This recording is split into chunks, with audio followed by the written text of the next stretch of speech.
8절 말씀입니다. 디도서 3장 6절에서 8절 말씀 찾으신 줄 알고 제가 봉독하도록 하겠습니다.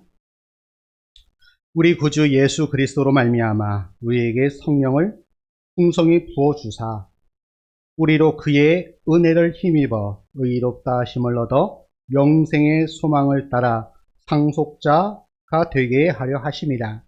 이 말이 미쁘도다. 원하건대 너는 이 여러 것에 대하여 굳세게 말하라.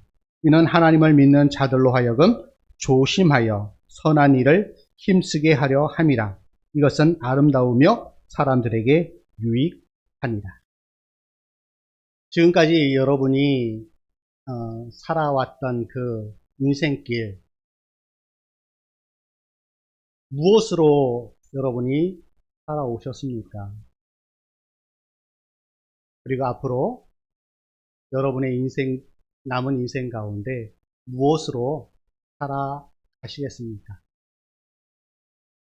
오늘 말씀의 제목처럼 그 모든 것들 하나님께서 주시는 그 은혜를 힘입어서 살아왔고 살아가고 있으며 앞으로 살아갈 것입니다.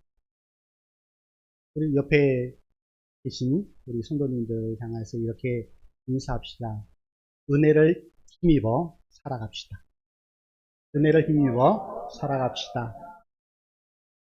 우리가 살아가는 건 한순간도 하나님의 은혜가 없으면 우리는 도저히 살아갈 수가 없습니다. 그렇게 우리 인간은 은혜로 살아가는 존재다라고 할 수가 있습니다.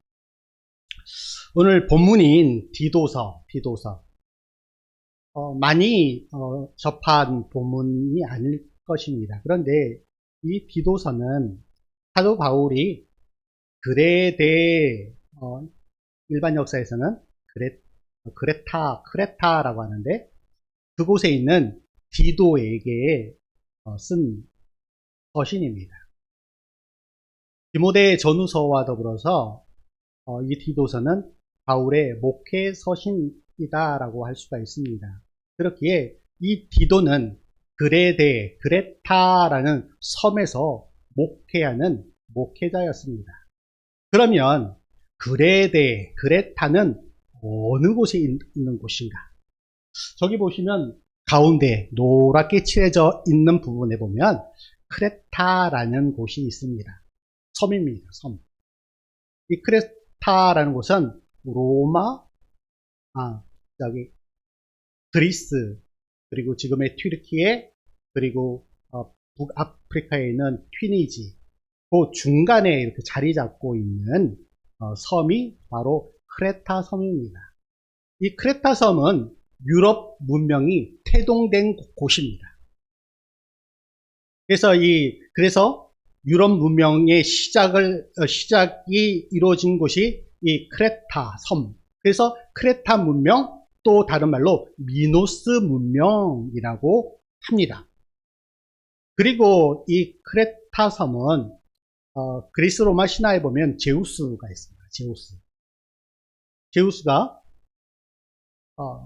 아름다운 에우로페라는 여인에게 한눈에 반했어요. 그래서 이 제우스가 황소로 변해서 이 에우로페를 데리고 이 도망쳐온 곳, 그것이 바로 크레타 섬이에요. 그래서 에우로페를 영어로 하면은 유럽이 됩니다. 유럽. 그래서 이 유럽 문명이 가장 처음에 시작된 곳, 그것이 바로 크레타 섬입니다. 그런데 이곳에 이 디도가 목회자로 있게 되었습니다. 이 목회자로 있는 이 디도에게 사도 바울이 편지를 보냅니다. 디도서 1장 4절 상반절에 이렇게 기록하고 있습니다. 같은 믿음을 따라 나의 참 아들 된 디도에게 편지하노니. 사도 바울이 자신의 아들이라고 표현한 세 사람이 있습니다. 그 중에 한 사람이 바로 디도인데 나머지 두 사람은 디모데. 그리고 오네시모라는 그 사람입니다. 요 세 사람을 일컬어서 사도 바울은 나의 참 아들된 디도라고 이렇게 말씀하고 있습니다. 바울은 복음의 요충지인 이곳에 디도를 먼저 보내서 목회하도록 했습니다. 그리고 이곳에 여러 가지 문제가 발생하자 신앙의 선배로서 그리고 신앙의 아버지로서 이 디도에게 조언을 하면서 이 편지를 보내고 있습니다. 당시에 이 그레데의 신앙적 상황이 아주 좋지 않았습니다. 그래서 어떤 선지자가 그레데인들을 이렇게 표현을 하고 있습니다. 그레데인들은 항상 거짓말쟁이이며 악한 짐승이며 배만 위하는 게으름뱅이다 라고 그렇게 표현을 하고 있어요. 얼마나 거짓말을 잘하고 게을렀으면 이렇게 표현을 하고 있을까요? 고대 역사가 폴리비우스는 그의 책 역사에서 이 그레데인들을 이렇게 평하고 있습니다. 그레데에서보다 더 기만적인 개인의 행동이나 더 불의한 공공정책은 발견하기가 거의 불가능하다.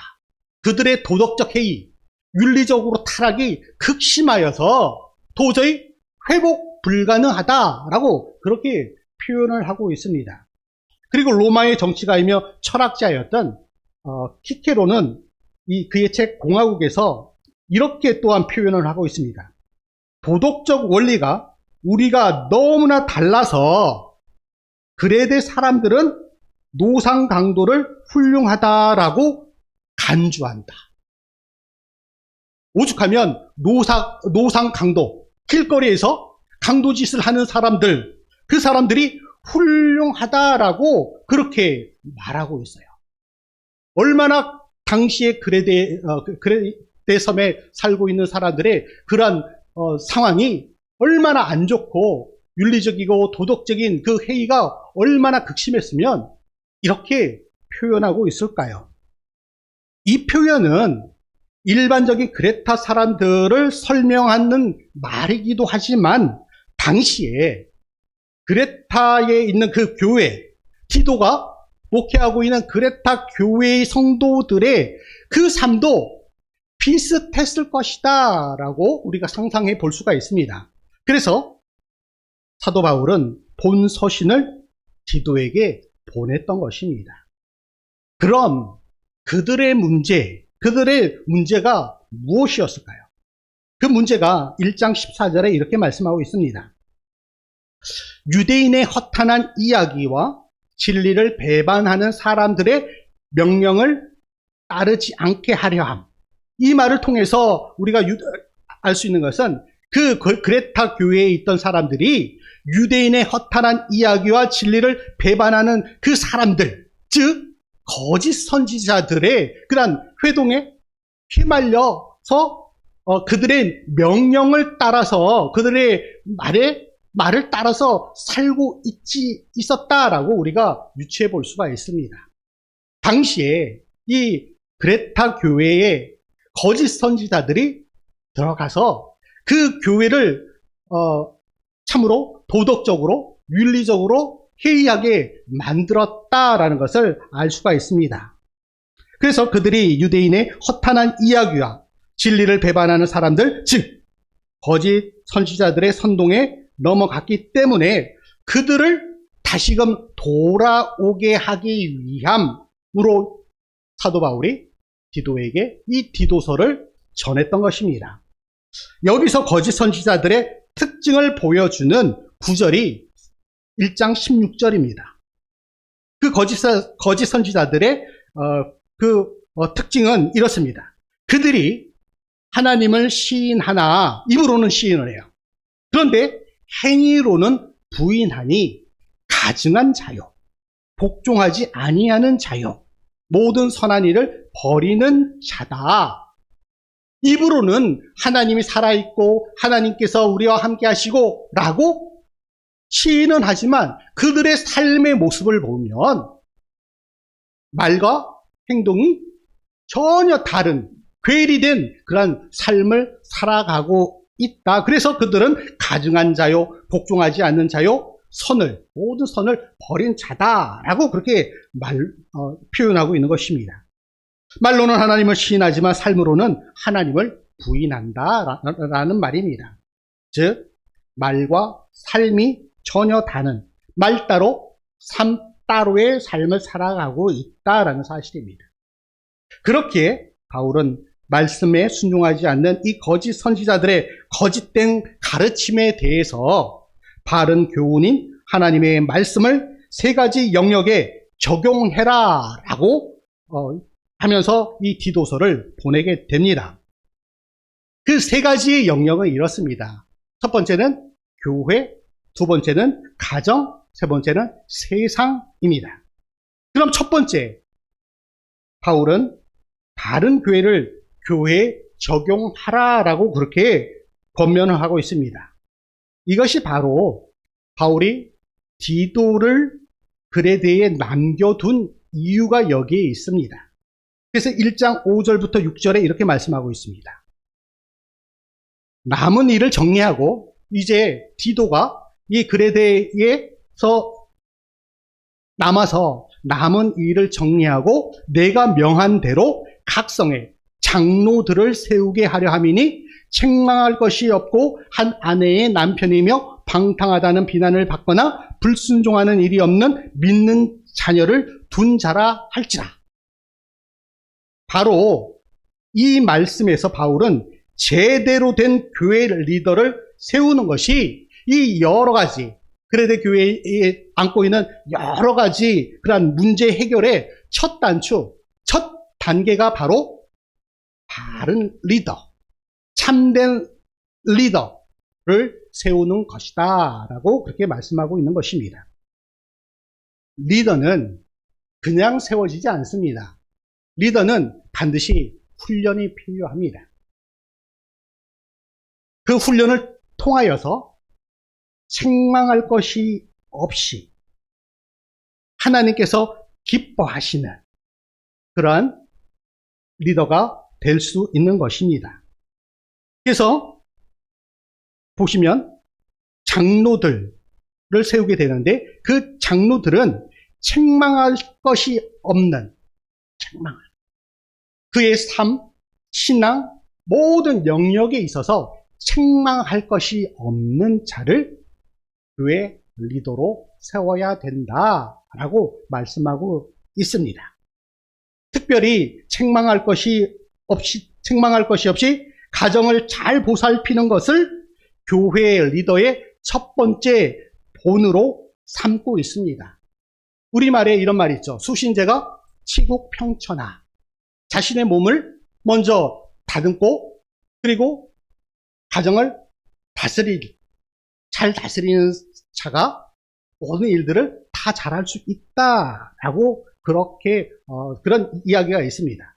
그렇기에 교회의 리더는 자신과 더불어서 가정을 바로 세우는 자, 그러한 자를 세워야 된다라고 그렇게 말씀하고 있습니다. 또한 바울은 건강한 교회 리더는 말씀에 순종하는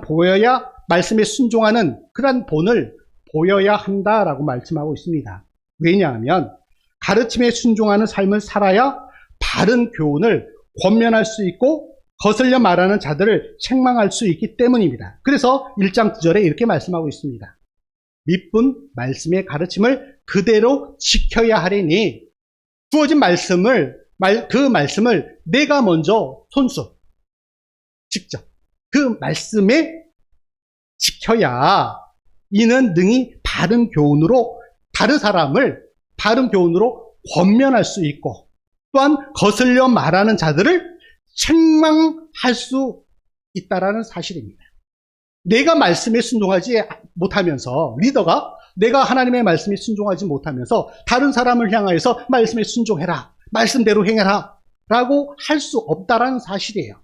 그렇게 할 수 있는 것은 리더가 그 말씀을 순종하고 그의 삶이 하나님 보시기에 아름답고 하나님 보시기에 인정할 수 있는 그런 삶을 살아갈 때 다른 사람을 향하여서 그렇게 권면하고 책망할 수 있다라는 사실입니다. 만약에 그렇게 하지 못할 때 다른 사람들이 어떻게 얘기할까요? 너나 잘하세요 라고 얘기하지 않겠어요? 세상을 새롭게 하려면 먼저 교회 리더가 건강해야 합니다. 둘째는 바울은 바른 교훈을 가정에 적용하라라고 말씀하고 있습니다. 2장 1절에 보니까 오직 너는 바른 교훈에 합당한 것을 말하여 늙은 남자로는 절제하며 경건하며 신중하며 믿음과 사랑과 인내함에 온전하게 하고, 이 뒤에 이어지는 것을 보게 되면 여기서는 늙은 남자, 이후에 이어지는 거 보면 늙은 여자, 젊은 남자, 젊은 여자에게 주시는 그런 말씀들이 쭉 이어집니다. 바울은 디도에게 바른 교훈을 다양한 성별과 나이의 사람들에게 전해서 그들의 가정 안에서 어떻게 살아가야 할지를 가르치라라고 말씀하고 있습니다. 여기서 늙은 남자, 늙은 여자, 젊은 남자, 젊은 여자, 이것은 가정 안에서 그 역할을 다양하게 주어졌고, 그리고 그 다양하게 주어진 그 역할을 다양하게 감당할 것을 말씀하고 있는 것입니다. 복음은 사람들의 삶을 변화시키는 그런 힘이 있습니다. 그래서 거짓 선지자들과 다른 윤리적 삶을 통해 영향을 미치라라고 말씀을 하고 있습니다. 2장 8절에 이렇게 말씀합니다. 여기서도 책망할 것이 없는 바른 말을 하라. 이는 대적하는 자로 하여금 부끄러워 우리를 악하게 할 것이 없게 하려 함이라. 복음은 우리의 생활을 변화시킨다라는 것을 알 수가 있습니다. 그것이 악에 대항하는 최고의 대책입니다. 그래서 바울은 바른 교훈에 합당한 삶을 살 것을 권면하고 있습니다. 이는 단순히 우리가 윤리적으로 살기 위해 애쓰라라는 말이 아닙니다. 그것은 하나님의 그 은혜가 순종으로 이어져야 한다라는 것을 말씀하고 있습니다. 우리가 물론 세상 가운데 윤리적으로 살아가는 것, 도덕적으로 살아가는 것 중요합니다. 그런데 그거에 앞서서 하나님의 은혜가 내게 임했기 때문에 그 은혜에 대한 그 감사함으로 살아가야 하는 것. 도덕과 윤리가 우선이 아니라 하나님의 그 은혜가 우선이 돼야 한다라는 말씀입니다. 그렇게 믿음은 우리의 행동, 우리의 삶을 통해서 보여주게 되어 있습니다. 2장 11절에서 14절에 이렇게 말씀합니다. 모든 사람에게 구원을 주시는 하나님의 은혜가 나타나 우리를 속량하시고 우리를 깨끗하게 하사 선한 일을 열심히 하는 자기 백성이 되게 하려 하심이라.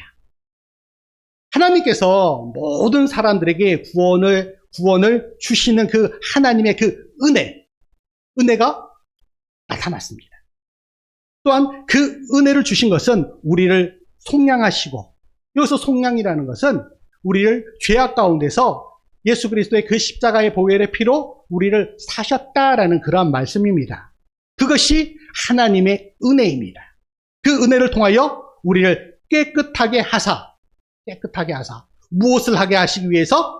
선한 일을 열심히 하는 자기 백성이 되게 하시고자, 즉 하나님의 그 은혜로 우리의 삶이 선한 일을 하는 삶으로 이어져야 하나님의 그 백성의 삶으로 보여줘야 한다라는 것을 우리에게 말씀하고 있는 것입니다.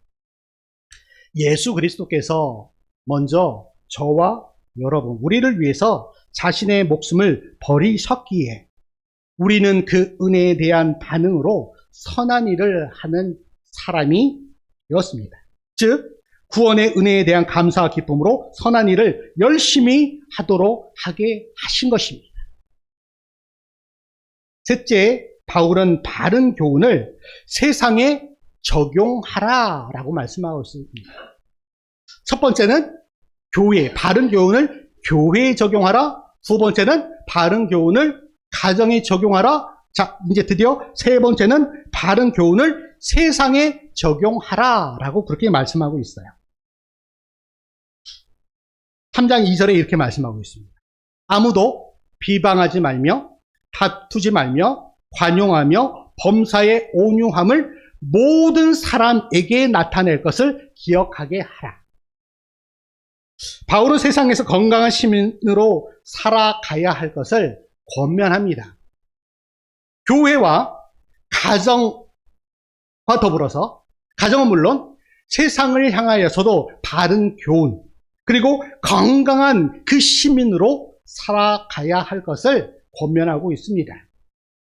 소극적으로는 비방하지 말며 다투지 말며, 그런데 적극적인 표현을 한번 봅시다. 범사의 온유함을 모든 사람에게 나타내라 라고 그렇게 권면을 하고 있습니다.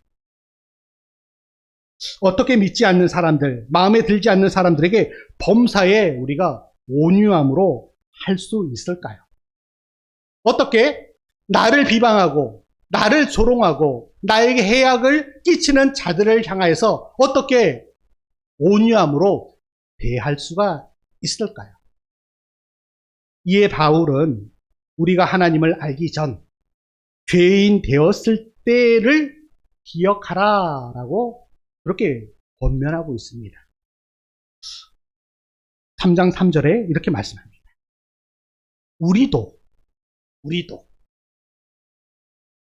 전에는 어리석은 자요, 순종하지 아니한 자요, 속은 자요, 여러 가지 정욕과 행락의 종로로 탄 자요, 악독과 투기를 일삼은 자요, 가증한 자요, 피차 미워한 자였으나.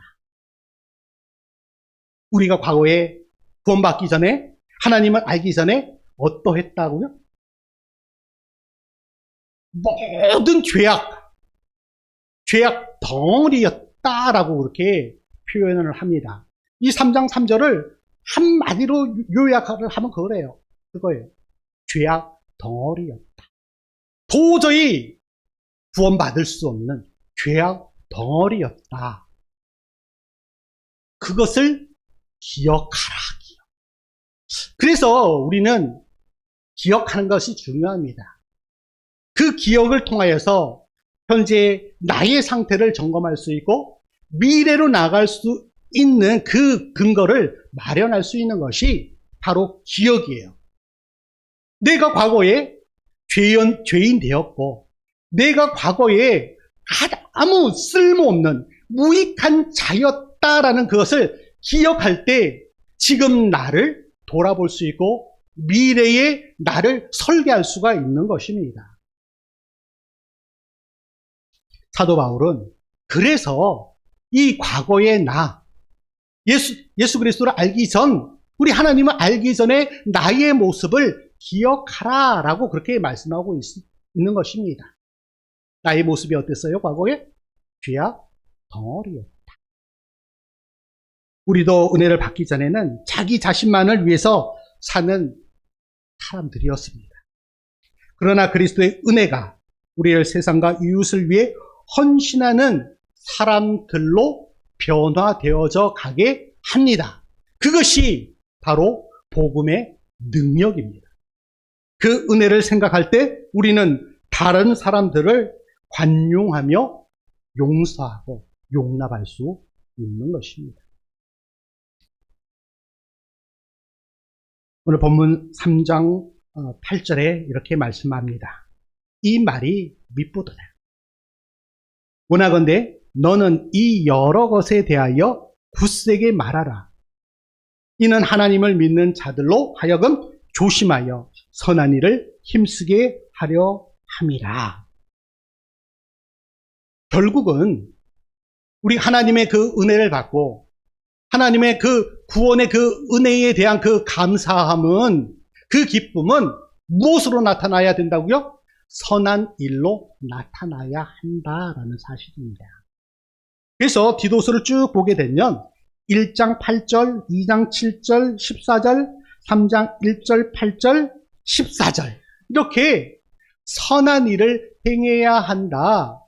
하나님의 그 은혜가 감사함의 선한 일로 이어져야 하고 믿음이 또한 선한 그러한 행동으로 나타나야 한다라는 것을 강조하기 위해서 사도 바울은 이 디도서를 이 그레타 교회에 있는 지도에게 전하고 있는 것입니다. 복음의 은혜는 우리를 가정과 교회 안에 머무르지 않게 합니다. 더 나아가 세상 속에서 은혜를 나누는 사람으로 살아가도록 합니다. 그런 말 있죠. 방구석의 여포 들어보셨나요? 집안에서는 큰 소리치고 대장처럼 굴지만 세상에 나가서는 아주 초라해지는 그런 사람을 일컬어서 방구석의 여포라고 이야기를 합니다. 우리 그리스도인들은 결코 교회 안에, 가정 안에서만 여포로 살아가면 안 됩니다. 세상을 향하여 복음을 선포하고 세상을 향하여 하나님의 그 은혜를 선포하며 그리스도인답게, 하나님의 자녀답게, 하나님의 백성답게 선포하며 살아가는 것. 그것이 세상 가운데서도 세상의 여포로 살아갈 수 있게 되는 것입니다. 말씀을 정리합니다. 바울은 디도에게 보낸 편지에서 영적으로 암울한 그레타를 변화시키기 위해 교회를 하나님의 말씀으로 변화시켜 건강한 리더들을 세우고 그 은혜가 그들의 가정과 세상으로 흘러가기를 진정으로 바라고 있습니다. 삶의 모든 변화는 이렇게 시작이 됩니다. 먼저 교회에서 하나님과의 그 관계가 회복되고 그 은혜가 가정과 직장과 세상으로 흘러갑니다. 하나님의 말씀인 바른 교훈을 우리의 교회와 가정, 세상에 적용하며 우리 살아갑시다. 복음의 은혜는 우리의 모든 것을 변화시킬 것입니다. 하나님의 그 은혜를 힘입어 이 세상 가운데 하나님의 그 역사를 이루며 복음을 선포하며 살아가는 저와 여러분이 되어지기를 간절히 축원합니다.